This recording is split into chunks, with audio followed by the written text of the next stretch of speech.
Give me a level there. What mic is number right is here. that? This one says 1.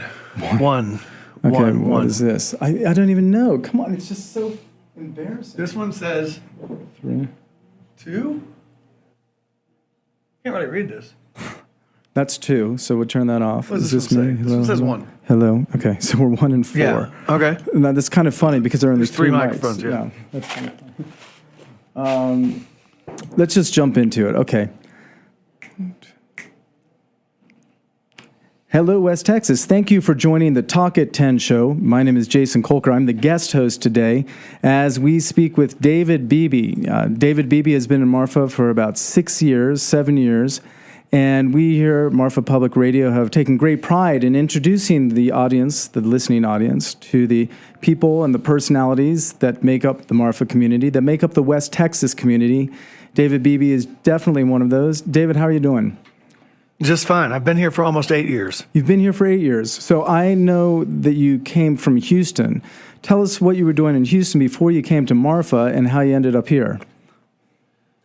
I was a full-time musician in in Houston for many years.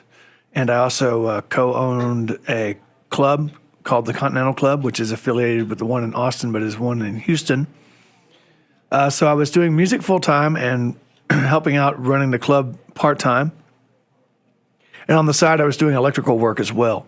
And then I was also a roller derby announcer for the roller derby team there, among other things. So I was pretty busy, and ever since I was a young boy, I always wanted to move out to Big Bend for a period of time because I love the Big Bend National Park and the Big Bend Ranch State Park. So I finally had the opportunity to move out here as part of the team that designed and built Padres Bar, which I'm no longer affiliated with in any shape or form. But I was the one person who did the work out of the 3 primary partners that came up with the concept. So I moved out here to build that and then to operate it for approximately 3 years after. Yeah, about 3 years. Yeah, 3 years. I did that. I ran it for 3 years and built it. It took me almost 2 years. So it was about a 5-year project. Yeah, just over 5 years I spent there working on that in various capacities. And then I had to get out. So, and that was a good thing because I was tired of it as it was. Are you so busy because there's a lot that needs to be done, or is this stuff that you're doing for yourself, or is this kind of the art that you've committed yourself to? Music is certainly an art. I don't know if building is an art, but it comes close. I have a lot of interests, a lot of different interests, and luckily I've been able to develop a pretty wide range of skill sets to some degree. And so music's always part of that in whatever fashion, whether it be radio DJing or performing, drums, bass, vocals, whatever it might be. The other things, some of the things I do because I feel like there's a need for the role. Like right now, I'm substitute teaching in Marfa ISD, and I feel like the MISD needs a few more good hands. And I love kids. I don't have any kids of my own, so I have the energy to deal with the kids on a limited basis. I really like the people, like the students over at Marfa ISD and the administration. So I felt there was a need to do that. And as far as some other things I do it because I like it. So there's a need for me to make a living, so I cook tacos, but I also enjoy cooking tacos. So, I enjoy cooking a lot. I was lucky. My grandmother and my parents instilled the ability to cook was something very important to them, and they taught me how to cook as a very young child. And I was assigned some time to cook for the household at a young age, and at some point in time I stopped doing it, but I never let it go entirely. So I enjoy that a lot. You were, until very recently, a councilman. You were a city councilman from Marfa, Texas. You may be a justice of the peace in 2015. There's an election coming up. But I think if folks were to think of their average musician, if they were to think of their average taco chef, if they were even to think of their average substitute teacher, they would not think that person doubles as a politician, someone who gets in an election, wins the election, and then spends time working on city problems. But that seemed to come pretty naturally to you. I didn't really have any experience in policy before before I came to Marfa, but when I got here, the Padres project created some challenges with the city administration at the time, and I felt like I wasn't really getting good answers to my questions or reliable answers, and the answers were changing at times. So I began to attend the meetings, and then after a while, it was suggested by some people, including Mayor Dan Dunlap at that time, that I consider running for city council. So I did in 2008, yes, and won that election by 2 votes, and then won 2 more elections by a much larger margin than 2 votes. And so I did three 2-year terms on Marfa City Council. I was happy to go ahead and leave it at that because it was time for some new blood. And also I felt like I'd really worked through most of the things I had learned. I had already learned them, and I wanted to face a new challenge. And so county government was kind of where the next phase would be, especially since the county's had a lot of problems in recent years. And although the Justice of the Peace job is certainly not the same job as a county commissioner, it is my opinion that there's an ability from all elected officials to hold sway with their opinions being listened to, maybe a little more, whether it be right or wrong than average citizens. So the Justice of the Peace position was open because Cinderella Guevara was on running for county judge. And so I ran for Justice of the Peace in the Democratic primary and won that one. And then now I have a write-in challenger, and I get to do it again November 4th. So this is my 5th election for my 4th position. You wanted to live in a trailer, in an Airstream trailer within the city limits. That was considered not to be allowable. I think it still is considered not to be allowable. That's correct. And you were given a choice. You can fight City Hall or you could be City Hall in this case. Right. And well, yes, right. I had been given permission to live on the Padres property in the backyard in my Airstream trailer by the prior city administration. And I'd asked multiple times. I had witnesses, including the girls that work at the city desk. And I was given permission, so I went back to Houston and spent about 6 weeks and several $1,000s renovating a basket case Airstream to live in. Brought it here, and then 6 weeks into living in the back of my property, that I was doing construction on at the time, I was told that I couldn't do it. So I'd spent a lot of time and money and effort to live affordably in Marfa, which is a challenge, as most people know, and had gotten permission to do it, and then I was taken away. And I was able to read the ordinance that prohibits that, and it's very clearly stated in the ordinance that no one shall inhabit a travel trailer within the city limits unless they're in an RV park. And that was not presented to me until it was presented as a way to crack down on me. And I also was very disappointed that it seemed like I was the only one being picked on about this, because I was. Were there other trailers in plenty, town? and some on public streets, even in front of people's houses. But that's not really the point. The point was you can't fight City Hall. So if you can't beat them, join them, or at least learn how they're setting their rules. So my concern at that point was I was about to open up a bar in this small town in the former funeral home, which people weren't happy about. And I was being told, wait, hold on, I was being told, asked the rules, told the rules, and then they come back and the rules change. So I said, I need to go to all these meetings. I need to learn the rules and learn how these people operate, because if I don't, it's essentially business suicide. And I've always paid attention to civic issues in Houston and other places.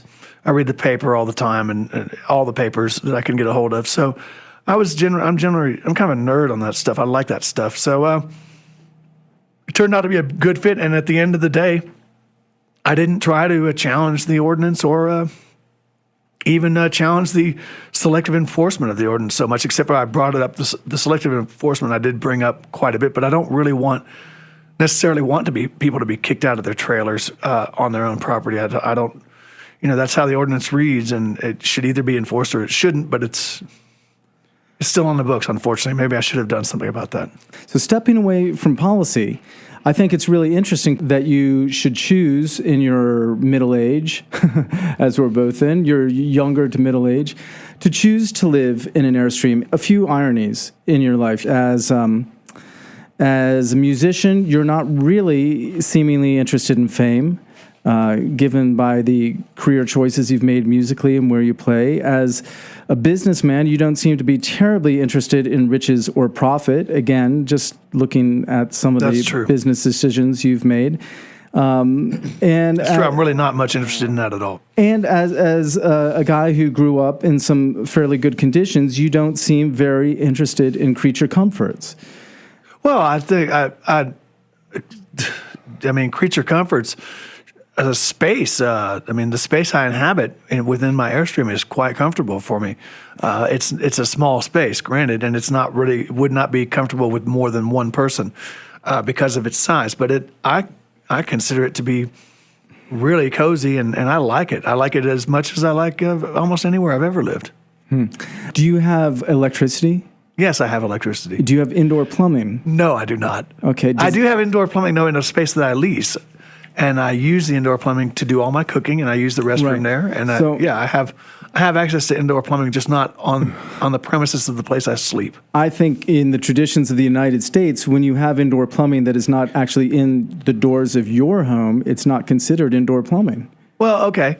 Let's go back, 10 million years. We're going to talk about indoor plumbing being part of everybody's life for the last 100. So I think the history's on my side here. No doubt. When we compare you to those who lived in the Pleistocene era, you are far ahead in terms of comfort, and I think that's I have electricity, by the way, you have electricity. as I stated. You know, one thing we didn't mention is that you also have a side role as a disc jockey for this very station. And one of the things I am fascinated by in your show is you've introduced, and I can't say for sure if anyone else has introduced a music to its audience, but you certainly have. You've introduced something called old folks music. No. Grown folks music. Oh, I'm sorry. Grown folks It's not music. old folks Okay. music. I'm sorry about that. Old folks music is old-timey show that Rachel used to do. Okay. And classical music. In any case, when you play this grown folks music, you're introducing West Texas to something they haven't probably heard before. What is grown folks music? How did you discover it? It's also known as Southern Soul, and it's classified. It's classified basically as R&B. R&B kind of steeped in blues traditions, but not really so much blues as one who would be a fan of Muddy Waters or Lil Walter or Willie Dixon would consider to be blues. But R&B steeped in blues traditions and some of the topical matter and also the some of the chord changes, but not all. And then its signature is there's a lot of sexual innuendo and a lot of party. Talk about partying and having fun, but there's no like disparagement of women. There's no curse words. It's a lot. It's like they say, hey, young folks, keep it clean so the grown folks don't treat you mean.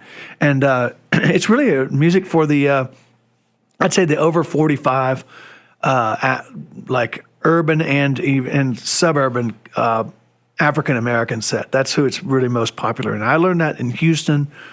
There's a radio station called KCOH. It's the oldest black station in the South, and they play a lot of this Southern soul and grown folks music, and I listened to that pretty much exclusively for the last 6 years of my residence in Houston. I moved here in early 2007. So from about 2001, when they took the station I had been listening to off the air, which was sort of a Frank Sinatra, Dean Martin type station playing sort of pop standards, and other stuff, a lot of variety.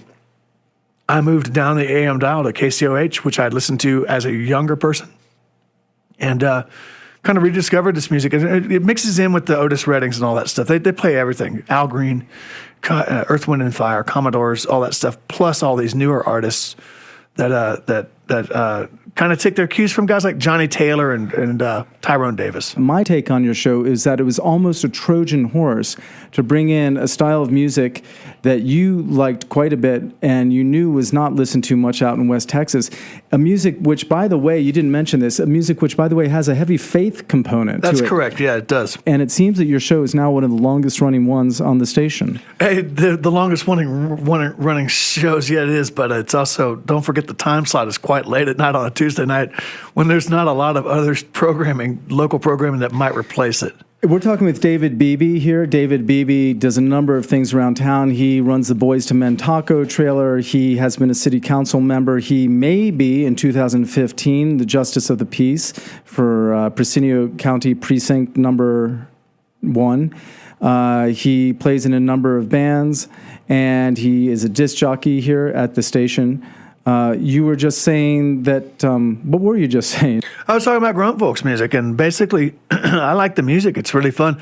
I will say this, that I'm sure some people don't like the music so much. And it does, one of the things that made it hard for me to get into it initially is there's a lot of keyboards doing the horn parts, a lot of electronic drums, and a lot of people who are into blues and rock and roll and that type of music aren't accustomed to electronic instruments within the context of blues or rock or soul, and so it's a different sound, a different tonal texture, and I think some people are turned off by that. But it's an interesting subculture of American life. I had heard just through station talk that you chose your time slot not just because it was an appropriate time slot for dance music and late night music, but also to avoid supervision. Is that correct? That's definitely correct. At the time, like when I started the show nearly 7 years ago, started the show in 2008, early 2008. The DJs were beginning to produce their own programming. Before that, the radio DJs at the station mostly were walked through their shows with people who worked here or other volunteers that knew how to run the sound system. I have a lot of experience in recording studios and a little bit of experience prior to this station in broadcast studios, but mostly just in recording studios. And I was familiar with the concept behind mixing boards and microphones and blending sounds. Having made lots of records back in the days when I played music full time, many, I think I produced something like 8 different CDs, maybe more. But that sounds about right. And that was, me doing the engineering. So I was a competent engineer. I didn't need help after the first one day of training. And I also didn't really want people coming over my shoulder and messing with me or distracting me from the music, which one great thing about doing a nighttime show is you can listen to the music and nobody comes in and interrupts you. And it was the dual purpose of doing a show, but also getting to listen to the music, listen to my music that I don't have time to listen to at home, was really, really nice. Now, I also DJ pretty often the oldies show Fridays from 11 a.m. to 1 p.m., and there's far more requests on that show, and there's far more interruptions. And it's a really fun show, don't get me wrong, but it is not the same experience as DJing for the night train. And the night train's more fun for me. It's my time to myself.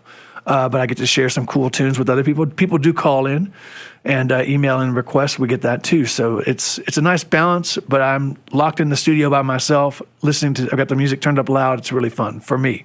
Mm-hmm. Can you tell us any stories that you recall from your early years at the station?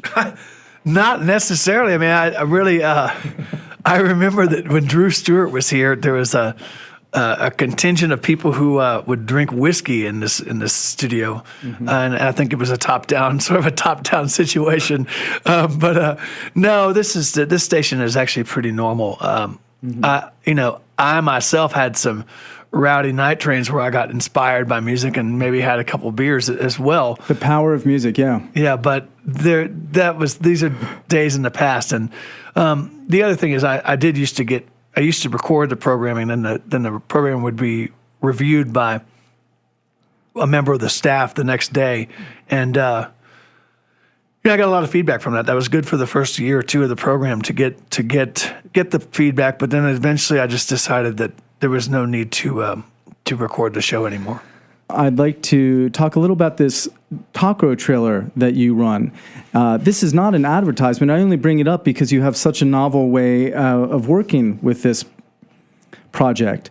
For example, you explained to me once that you felt that customers actually had the ability to smell fear in their restaurateurs. And yeah, that's correct. I they don't take know, advantage of it often, yes. Right. And so you decided that what you could do is if you had a taco trailer that offered few amenities, no air conditioning, no bathroom, that type of thing, you could excel at what you did, a few things, instead of being moderate at many things. Is that right? Well, I think really it's actually really about the customer's expectations. When you give them an air-conditioned building with nice seating, plenty of room, a wood floor, large bathrooms, excellent sound on the stereo, the creature comforts of being able to have a waitress or whatever, their expectations are automatically much higher. And when you walk up to, say, the Food Shark or My Taco Trailer or Fat Lau's, and there is no bathroom, you can sit down and you may be in the sun, you may be out of the sun, it may be a cold day, it may be a hot day, whatever it is, your expectation is the expectation of food, which is actually what the food business in my mind should be about, just about food. It's not about, I'm not really interested in the approach of like how, I'm not interested for myself in the approach of a restaurant being an experience. Now, I do love to go to nice restaurants and enjoy good meals like that where I sit down and it takes 2 hours to eat and you have a 4-course dinner or whatever. That's great, but that's not what I'm interested in doing, especially not for breakfast. I think the whole concept of a fancy brunch is just not something that I was brought up to really care about. So I don't want to do anything I don't care about. I care about food.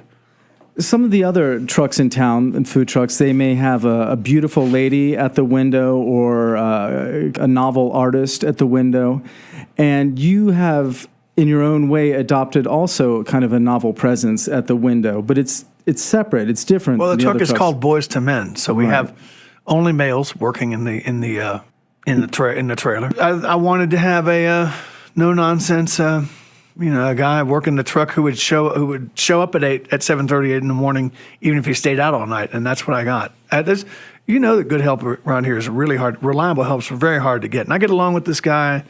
He's worked with me over at Padres as a sound man and doorman, and now I took him into the trailer when we started the trailer as part of Padres initially, right before I left Padres. It was part of the breaking point was, and the Padres thing was like my business partners just didn't have any confidence in what I was doing as far as trying to make them money, and they're right. I don't really care about it. That's not my primary objective. Making money is great, but like if you're going to make money and be miserable, then I would sooner not be miserable and not make money. Give me your objectives in running this taco truck. Is it a business? No, it's not a business. I'm out of business. Padres was my last business. I'm out of business for good. No, actually, it's not just objectives in the taco truck. I have objectives in everything I do in my life. Everything I do in my life these days, and for the foreseeable future, I'm committed to this. Everything I do in my life is going to have an element of a social experiment. There will be an element of a social experiment, meaning you're going to ask questions of yourself and of others, and observe what the reactions are. So there's a social experiment factor, and this is in no particular order. There's a community service factor as well. Community service, provide breakfast on a Sunday morning to tourists who are angry that there's nowhere to eat breakfast in this town. That's part of the service. Providing food at a reasonable price is service. There's an art element to it. I don't pretend to be an accomplished artist, but I do think that when you present something in a way that's different, it makes a statement. So and I'm going to present it in the way, whatever it is, whatever I do, I'm going to present it in a way that I think is going to elicit some type of response, either my own or somebody else's. And then, what's the last one? I can't remember. Well, I would think that this lends structure to your life. Oh, yeah, that's right. And it's got to lend structure. It's got to lend structure to my life because I need more structure in my life. I'm not married. I don't have any kids. Mm-hmm. I mean, I've got a lot of irons in my, in the fire and a lot of things on my plate. So having some structure, having a place I have to be and a responsibility is great. I think everybody should have that. And then, of course, it can't lose money because I already lost all my money on Padres. So I can't lose any more money because I'm already out, which is fine. Like as long as I can pay the bills and survive and like pay my health insurance and all these things, I am fine with that. That that is one of the reasons that I'm out of business, is because I'm not interested in the business of making money. I'm interested in the business of creating and surviving. And that makes for a bad businessman, because then you do things that you want to do instead of things that other people think you should. It is an interestingly fine line you walk, because you are in an art project that you know cannot lose money. On the other hand, you don't particularly want it to make money. No, it's not that I don't want it to make money. That it will not be the focus. Making money. If I make money, that's great. We'll put it back into the project. Is there anything you think you could do to make it earn more money? I could be open a lot more. Raise prices. Okay. Yeah, there's plenty of ways. But you're not going to... I could raise prices. I could be open more often. All right. I told you that I'm out of business. I'm out of business. Let's take a look at your music career. Earlier on, when you started, you were in a band called Banana Blender Surprise, which had surprising success when you were a young guy in Austin. Then you played in Houston. A group called L Orbits, which also had surprising success with even more work. It was a band that played all kinds of events and just would jet from one to the other in a car in the night at night. Now you're playing Mexican music in many different forms. You work with Primo Carrasco, who is a DJ here at this station, and he is a wonderful musician as well. And we play the old stuff, like the rancheras and the mariachis, the very old, the traditional stuff, very traditional. And you also play with a band that has a thumping type of dance beat, and it's called Renacer. Renacer del Norte, yes, and that's a norteño band, focusing mostly on cumbias, but also on conjuntos. Mm-hmm. And a few country songs as well. So there's the focus these days in my life musically performance-wise is definitely Spanish language music, and it's because I have a genuine interest in it. I've always wanted to play it. I've always wanted to be in a band that plays this music. It's the music of the border. It's the music of Texas. It's the music. It's deep inside me. I love it. I've always loved it, and now I finally get to play it. When I was living in Houston, I preferred to play swing music, soul music.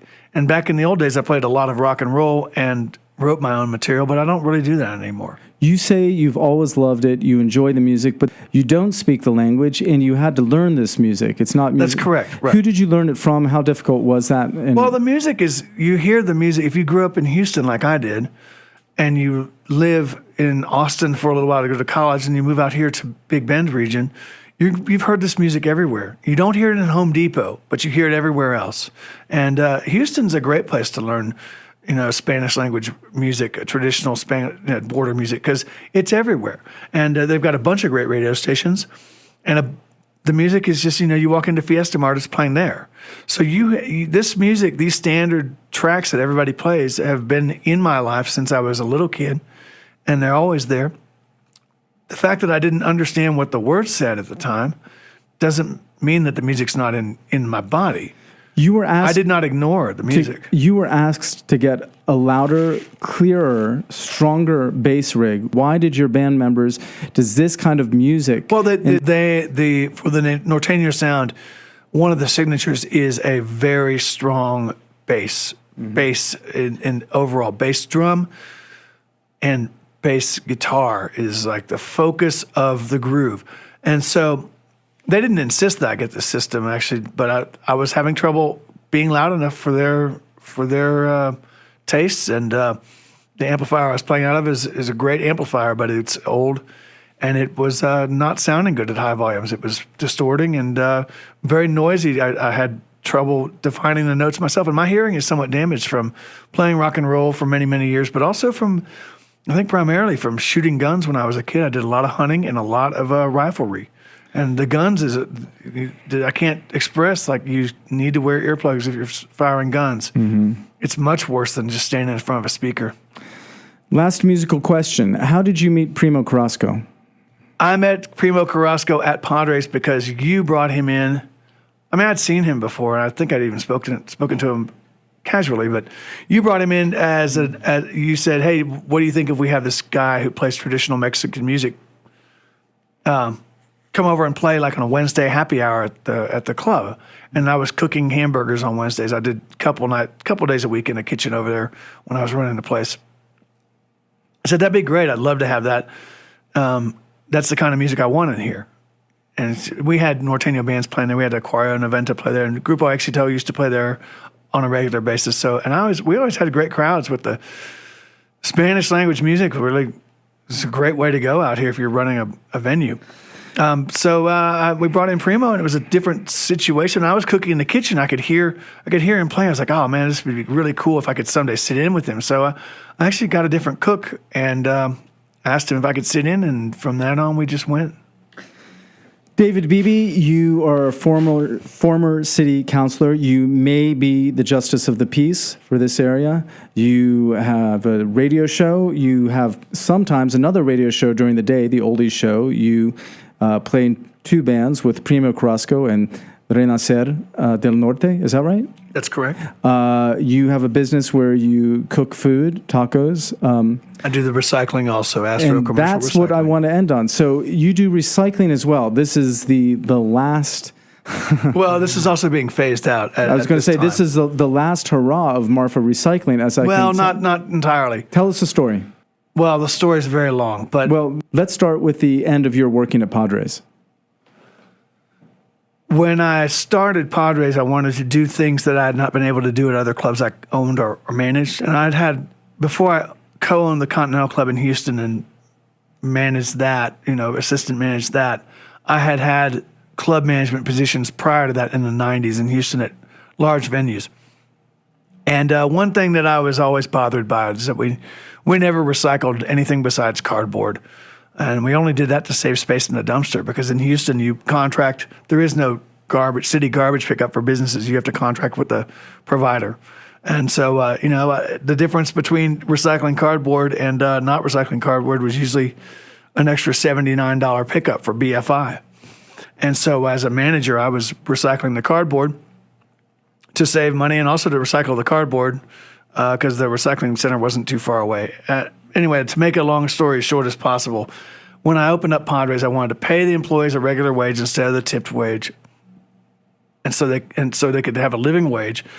I wanted to recycle, and I wanted to serve food and drinks in reusable containers, glassware, china plates with metal forks. These things, not what most bars do. I wanted to take it up a notch in a way that was environmentally responsible and just better. And so I insisted on these things, and we recycled at Padres all the glass.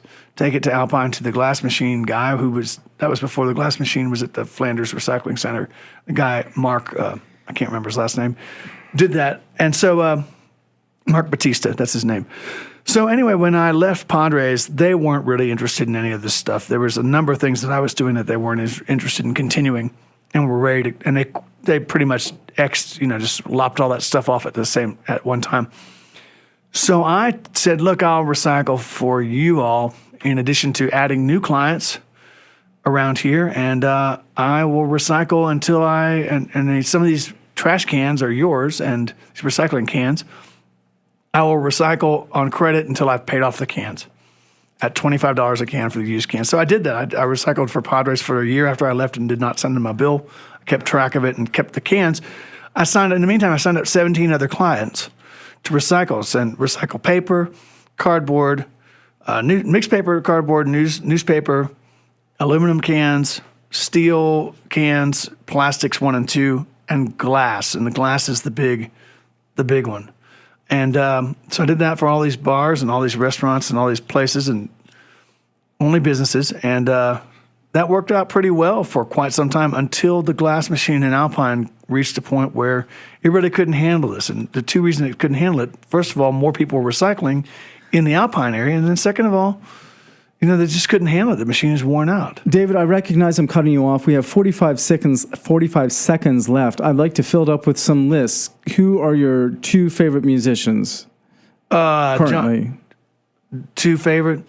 Johnny Guitar Watson and Doug Somm. Your two favorite artists? Artists? Mm-hmm. I don't know. Your two favorite tacos?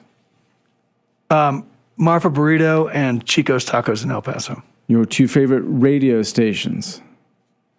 KRTS and KCOH. Two favorite places to live? Marfa and Houston. Two favorite roller derby teams? Houston Roller Derby and Kansas City Roller Warriors. Do you ever do a non-structured, relaxing activity? Yes. Do you ever see yourself living in something that is not an Airstream Taylor or any other type of aluminum can-like structure? Yeah, I do, but I'm not looking to get out of that right now. Thank you very much. This was David Beebe. This is the Talk at 10 show. I'm guest host Jason Kolker. Thank you, everyone, for listening.